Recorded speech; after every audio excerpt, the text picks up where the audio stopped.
The web is evolving, and the way we build it has to change. This isn't just a video on rules, it's a masterclass in future-proofing your career and your products. Whether you're writing the logic, crafting the interface, or steering the strategy, understanding the foundations of accessibility is what separates a junior contributor from a senior industry leader. Let's start at the very beginning. What is web accessibility? Often abbreviated as A11y because there are 11 letters between the A and the Y, accessibility is often misunderstood as a special feature or a niche requirement for a small group of people. That is the first myth we need to bust.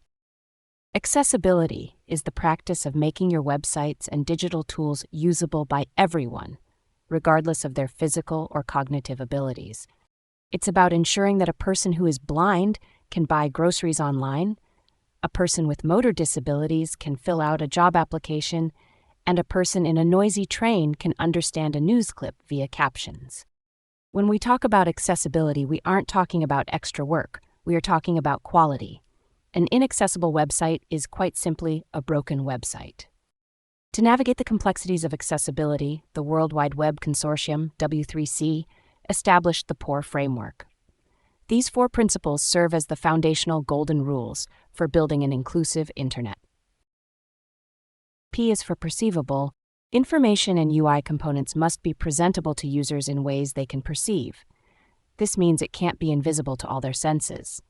If you have an image, a blind user needs a text alternative, alt text.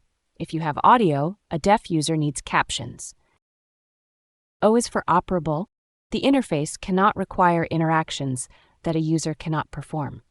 For example, if your website only works with a mouse, it's not operable for someone who uses a keyboard or a sip-and-puff device. U is for understandable. Users must be able to understand the information as well as the operation of the user interface. If your navigation jumps around or your error messages are just cryptic codes like error 405, you are failing the understandable test. R is for robust. Your content must be robust enough that it can be interpreted reliably by a wide variety of user agents, including assistive technologies. As technology evolves, your code should stay compatible. Most of us build sites in ideal conditions, good lighting, fast internet, and a trusty mouse. But the real magic of accessibility happens when we design for every way a person might interact with the web. I'd love for you to try a quick, eye-opening exercise called the Tab Challenge. It's the fastest way to see your work through a new lens. Unplug your mouse or set aside your trackpad. Use the Tab key to move forward and Shift Tab to move backward through your page. Look for the focus indicator, that helpful outline, often blue or orange, that shows exactly where you are. Try hitting Enter to open a menu or click a button. If you find a spot where the focus disappears or you get stuck, don't worry, that's actually a win. You've just identified a hidden barrier. By finding these moments, you're no longer guessing about accessibility. You're gaining the insight needed to make your site truly inclusive.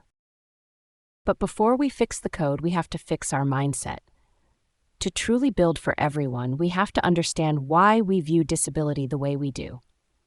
That brings us to a fundamental shift in philosophy, the difference between the medical model and the social model of disability. Why is the web so often inaccessible? It's rarely because developers are mean or lazy. It's because of a fundamental misunderstanding of what disability actually is.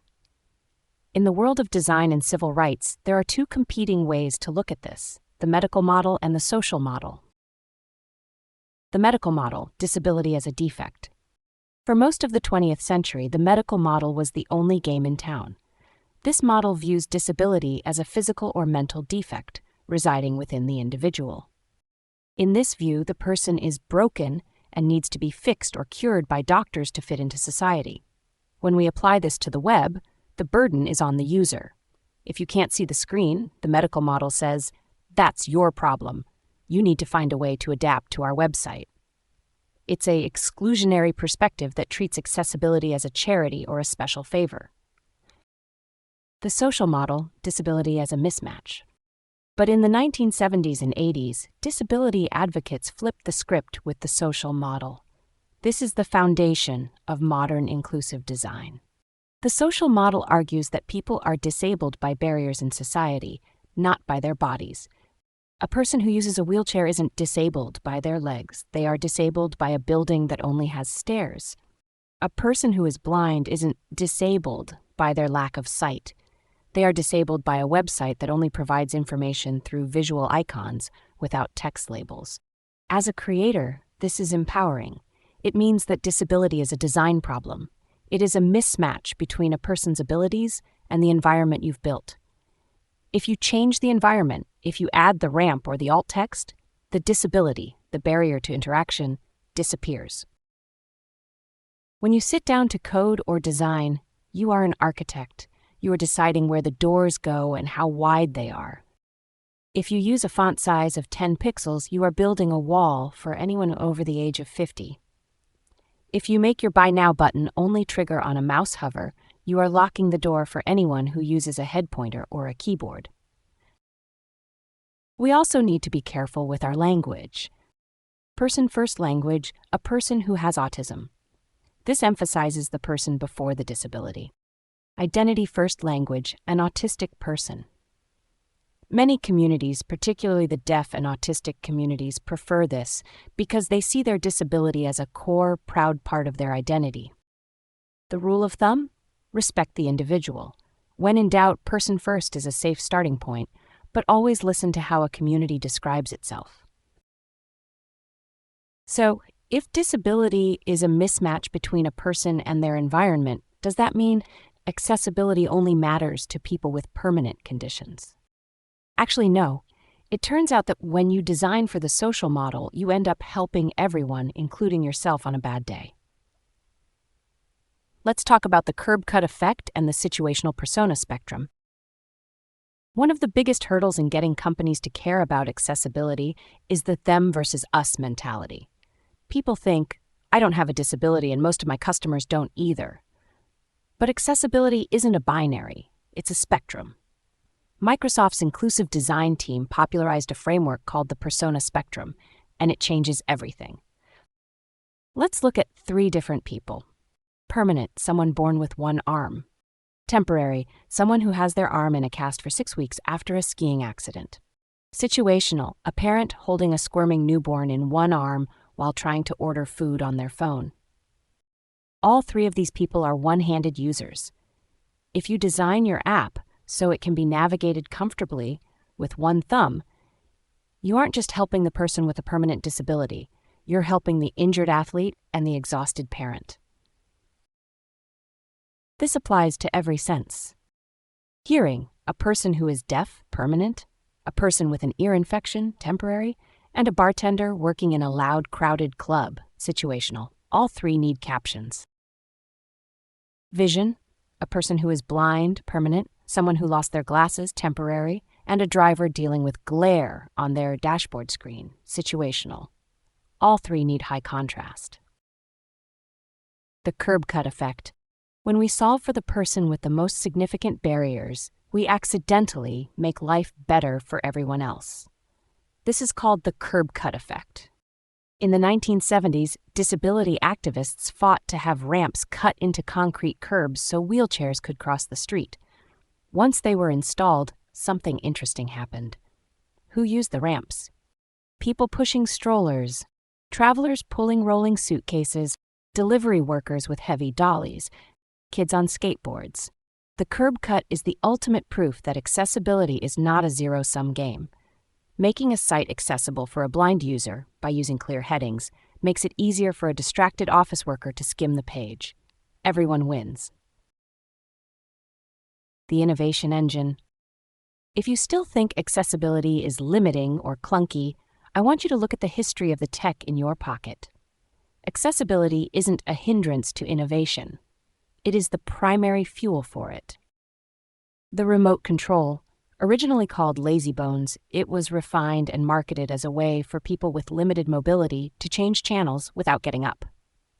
Today, we can't imagine a TV without one. Touch screens. Early multi-touch research was heavily focused on creating assistive surfaces for people who found traditional keyboards and mice painful or impossible to use. Speech-to-text was a specialized technology for decades, used by people with motor disabilities to type.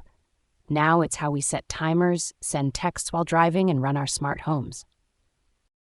The lesson here is simple. Constraints are not the enemy of design. They are the catalyst for it. When you are forced to think, how can someone use this without sight? Or how can someone use this with one button? You are forced to strip away the fluff and build something truly efficient. So, now that we understand who we are building for and why it helps everyone, let's get into the how. Let's look at the specific rules that turn these theories into reality. How do we actually measure accessibility? How do you know if your site is good enough? We use the WCAG, the Web Content Accessibility Guidelines, but since that document is hundreds of pages long, the industry simplified it into the acronym we introduced earlier, POUR.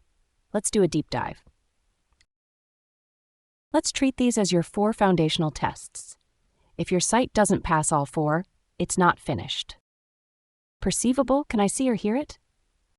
Perceivable means that information and user interface components must be presentable to users in ways they can actually sense. If a user is blind, they perceive your site through sound. If they are deaf, they perceive your video through sight. To make a site perceivable, you must provide multiple ways for the brain to receive the same information. The text alternative: if you have an image of a submit button, a screen reader cannot see the pixels. Without alt text, the user is stuck. Conversely, if an image is purely decorative, like a flourish or a background shape, it needs an empty alt attribute. This tells the screen reader to skip it, preventing auditory clutter for the user. Color contrast. This is the most common web failure, yet it's vital for legibility. This ratio measures the brightness difference between text and its background, ranging from 1:1, invisible, to 21:1, black on white. For normal text, we aim for at least 4.5:1. This sweet spot ensures your content is readable for people with vision loss or color blindness, and even for those viewing screens in bright outdoor sunlight. Don't rely on color alone.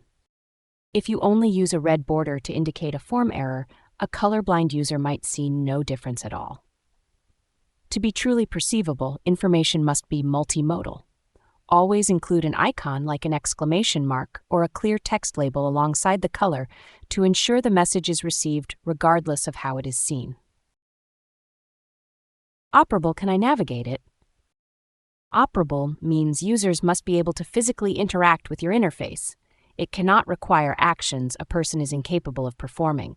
For example, if a menu only reveals itself on hover, it is effectively broken for anyone using a touchscreen or a keyboard. Accessibility ensures that whether someone uses a mouse, a trackball, or a keyboard, every door on your site remains open. Keyboard accessibility. This is the big one of web navigation.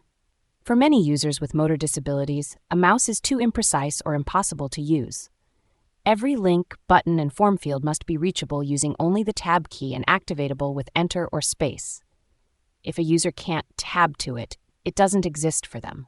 This also requires a visible focus indicator, that little box that appears around a button, so the user knows exactly where they are on the page.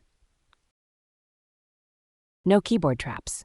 This is when a user tabs into a component, like a chat bot or pop-up, but cannot tab back out to the main page. It's the digital equivalent of a room with a door that locks behind you. This is a total deal breaker that forces users to abandon the site. Every component must have a clear, keyboard-accessible exit. Timing and control. Timing. If your site has a logout timer or a sliding carousel that moves too fast, you need to give the user a way to pause or extend the time. Understandable. Understandable means both the information and the interface operation must be clear. It isn't enough to see a button. A user must know what happens when they click it. This principle reduces cognitive load by ensuring the site's logic matches user expectations. An accessible site feels intuitive because it behaves predictably and speaks a clear, universal language. Predictability. Consistency builds digital trust. If your home link is in the top left, it should stay there on every page. Users with cognitive disabilities or those using screen magnifiers rely on spatial patterns to navigate.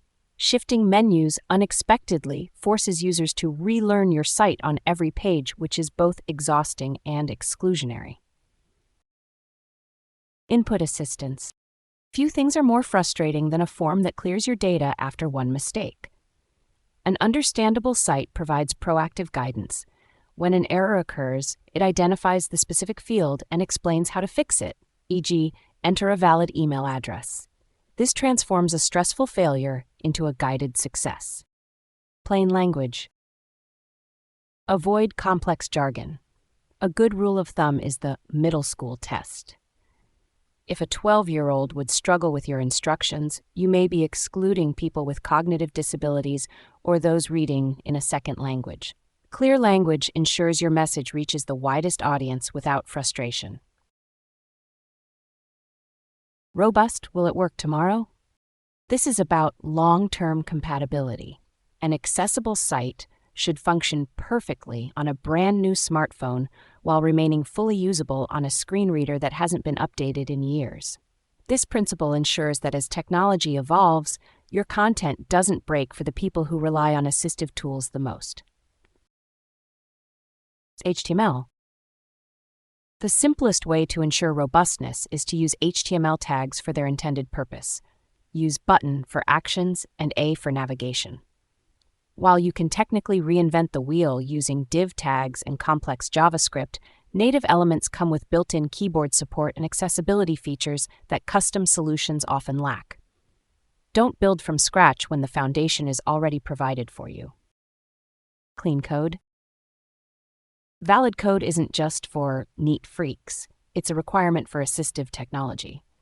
Browsers use your code structure to build an accessibility tree, which acts as the map a screen reader uses to navigate your site. If your tags aren't closed properly or your nesting is broken, that map becomes corrupted. By writing clean, standards-compliant code, you ensure that assistive devices can always translate your design into a meaningful experience for the user. When you're stuck on a design choice, ask yourself, is this perceivable? Is it operable? Is it understandable? Is it robust? If the answer is no to any of those, you have work to do. Now, to really understand POUR in action, we need to see the tools that people use to experience these principles. Let's take a tour of assistive technologies. Assistive technologies overview. Most of us assume that everyone browses the web the same way, with a pair of eyes, a high-res monitor, and a mouse or a thumb. But to be a master of accessibility, you have to realize that the browser is just a translator. For millions of people, that translation happens through assistive technology, or AT. Screen readers, the voices of the web. The most well-known form of assistive technology, AT, is the screen reader. This is sophisticated software that parses the underlying code of a website and converts it into high-quality synthetic speech or tactile braille on a refreshable display. Here is the crucial key. Screen readers don't just read the text visible on the screen. Instead, they interpret the underlying document structure.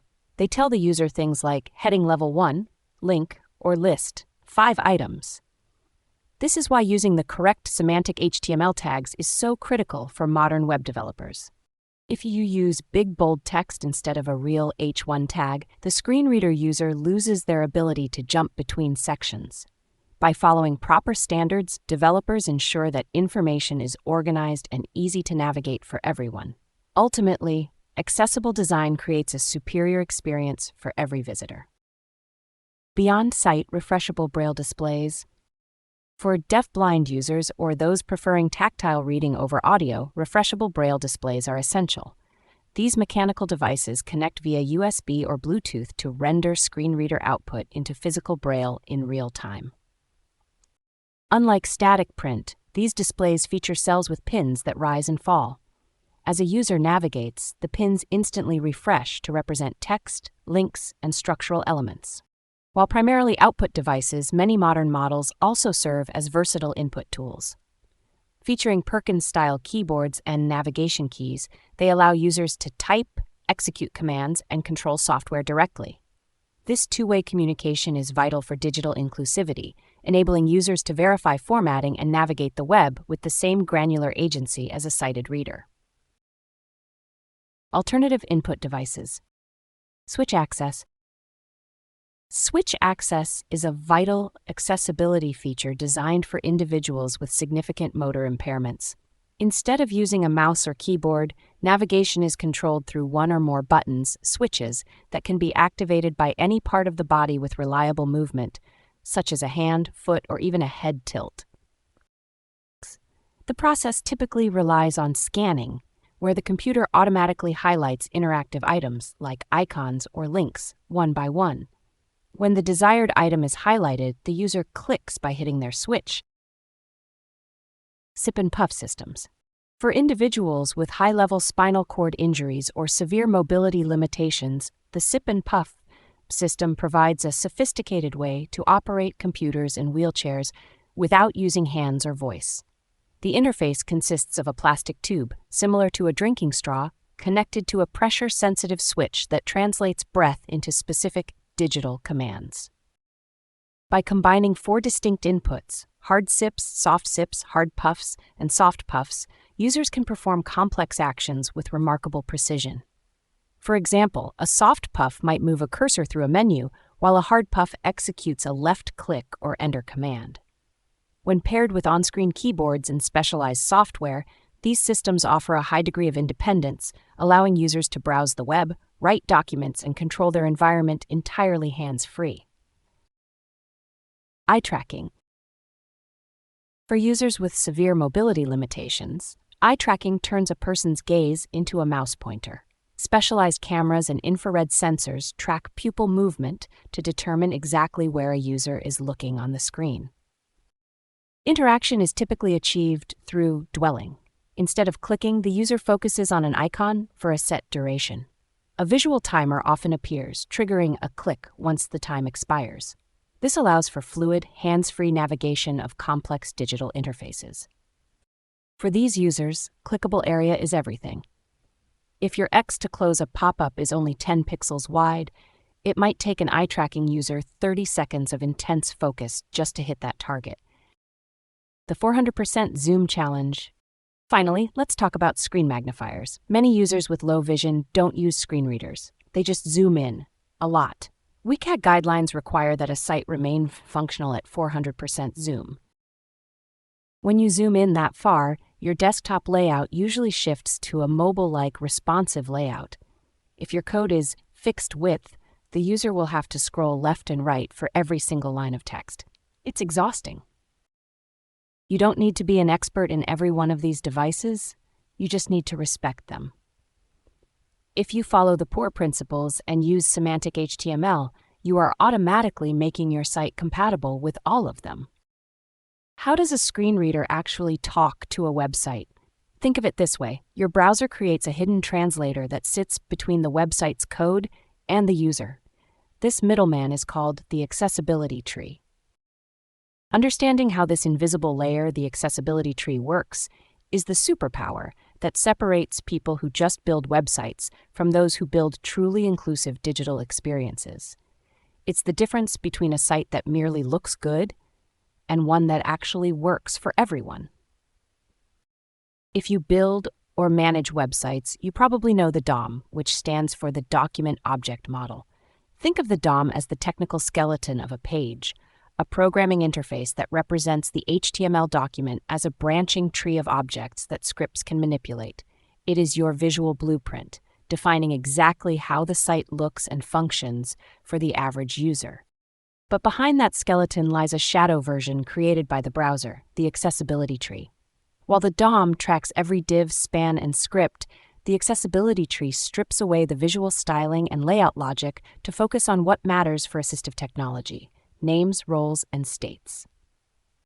If the DOM is the blueprint, the accessibility tree is the experience manual. It's how the site feels and sounds.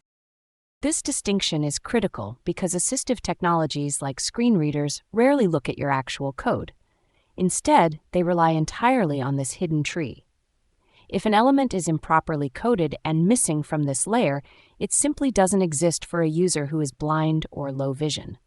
To them, your content becomes a digital ghost, present in the code but invisible to the person trying to use it. See the tree yourself. You don't need to be a developer to see behind the scenes.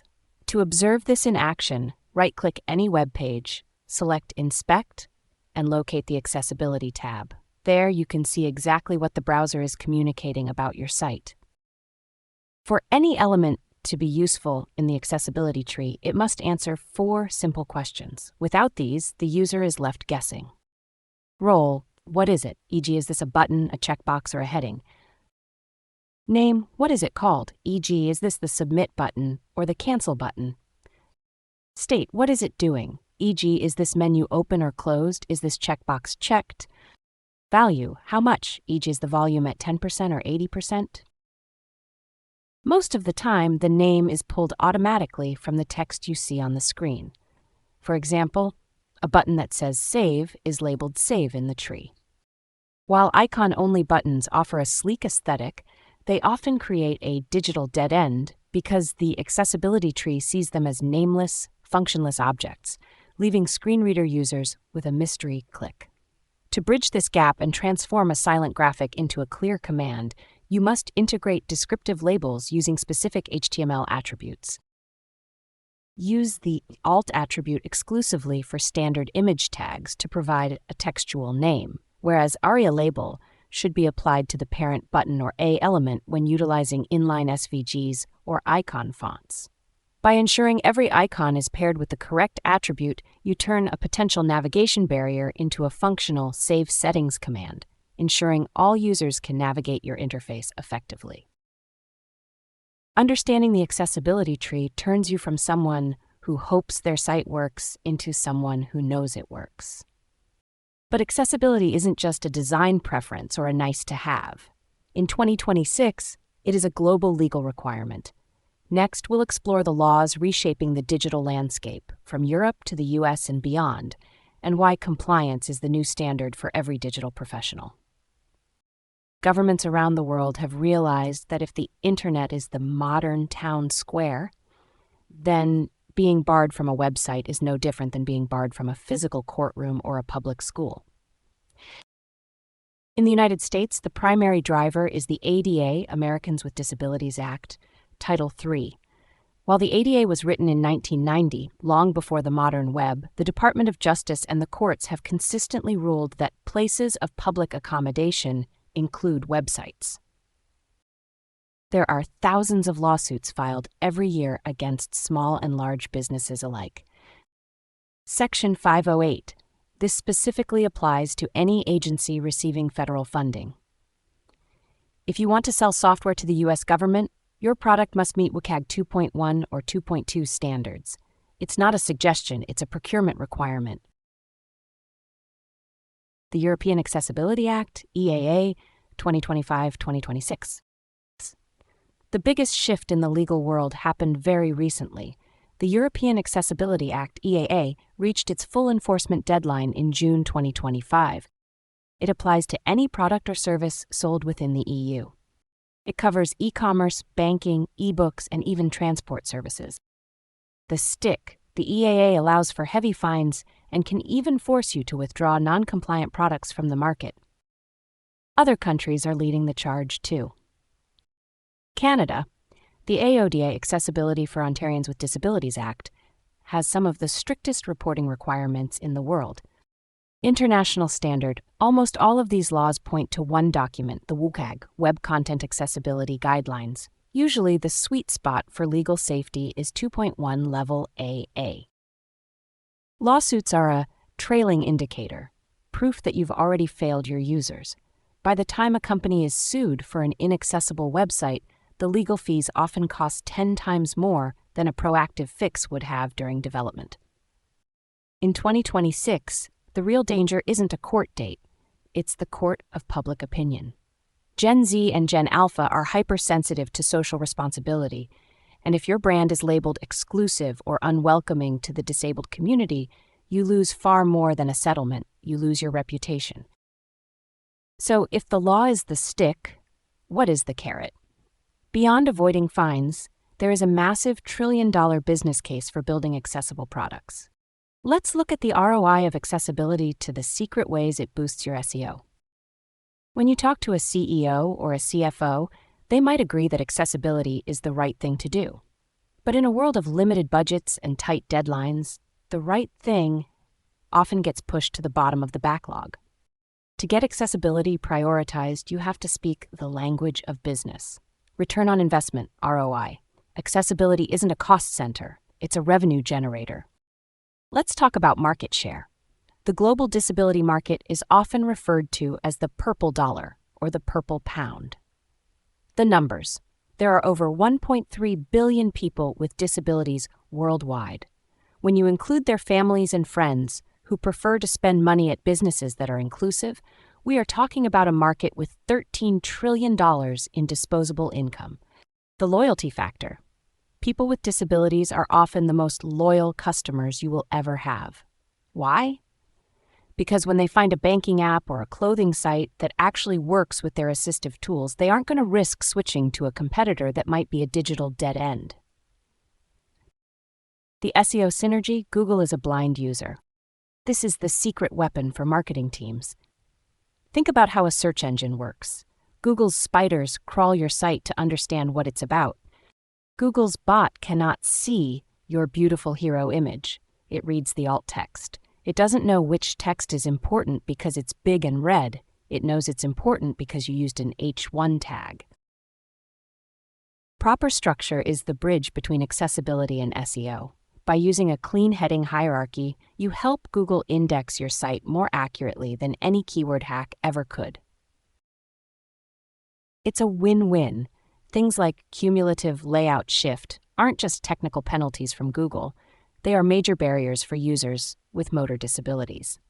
By removing that friction, you're improving the user experience and your search ranking at the same time. You're not just being inclusive, you're being efficient.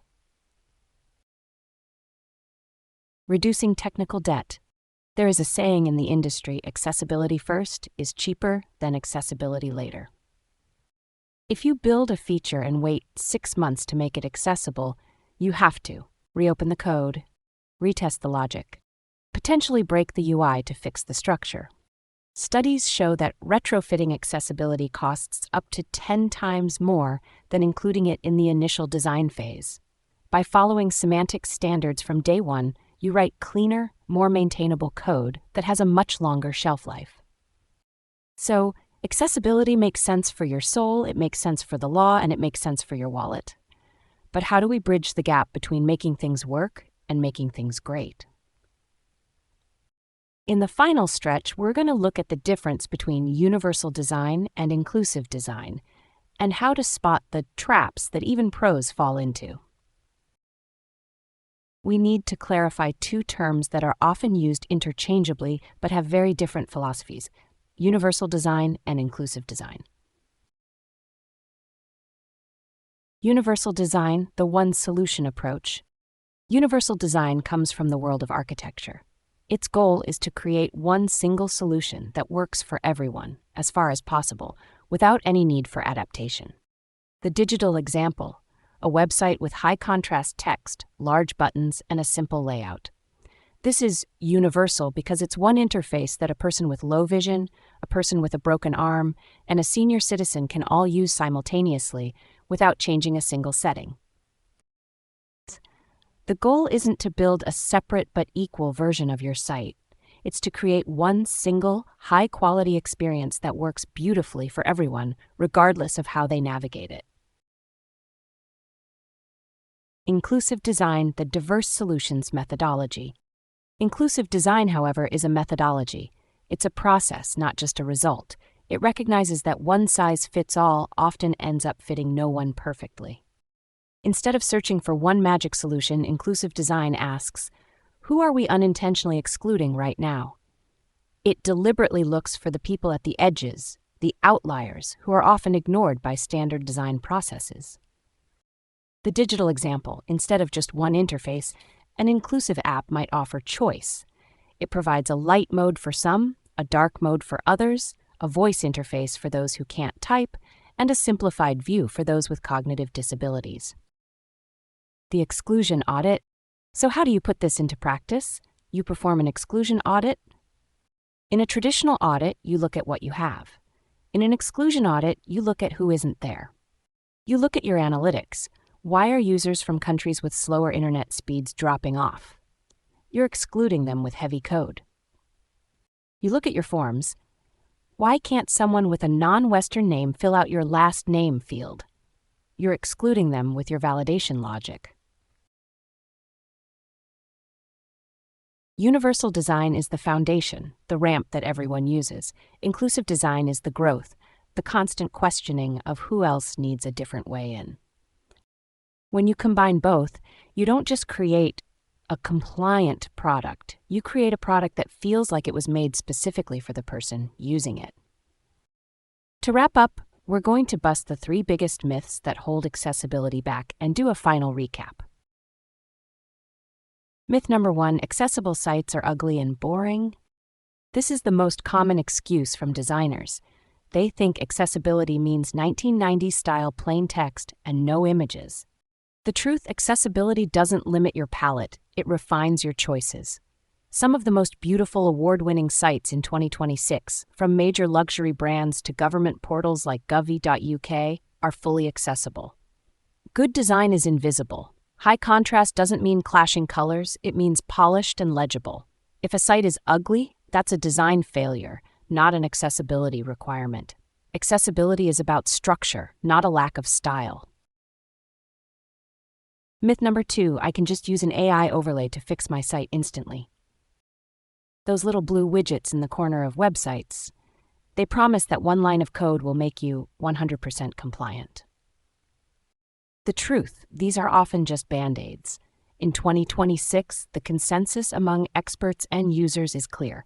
Overlays are not the answer. They often interfere with a user's own screen reader. They don't fix the source code, they just try to guess what a button is. Most importantly, they don't protect you legally. In fact, using an overlay can sometimes be a red flag for lawyers because it shows you know you have a problem, but aren't fixing it properly. True accessibility is built in, not bolted on. Myth number 3, disabled people don't use our site. This is the ghost user fallacy. If you look at your analytics and see no one using a screen reader, it's not because they don't exist, it's because they couldn't get past your homepage.